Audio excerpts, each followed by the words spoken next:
Gurion Airport, Israel.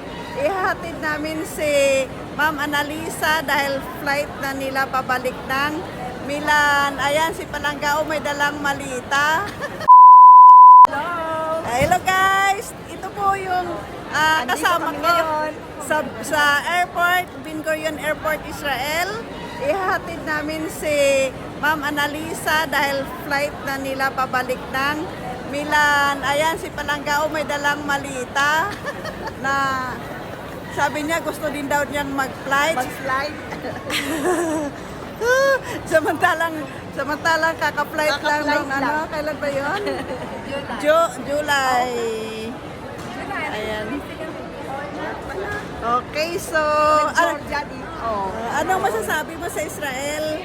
Nako, napakasarap po. Init lang. First time na ako'y napapunta ng Israel na grabe init. Ang Jericho 45 degrees.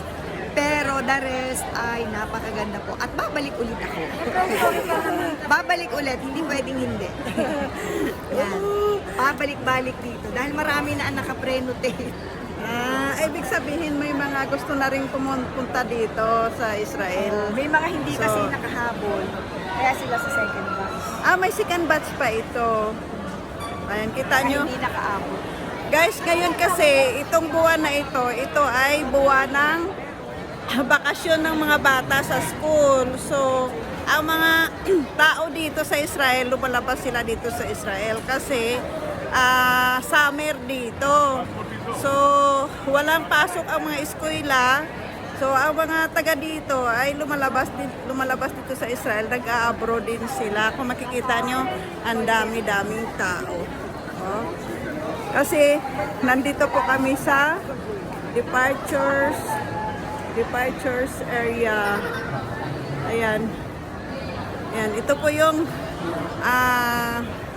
airport na pinapangarap ng halos kadalasan ng mga Pinoy kasi siyempre gusto mag-abroad. Lalo na po kung kayo ay hindi pa nakapag-abroad. So, ngayon, papangarapin nyo talaga ang bansang Israel kasi napakaganda po ng bansang Israel.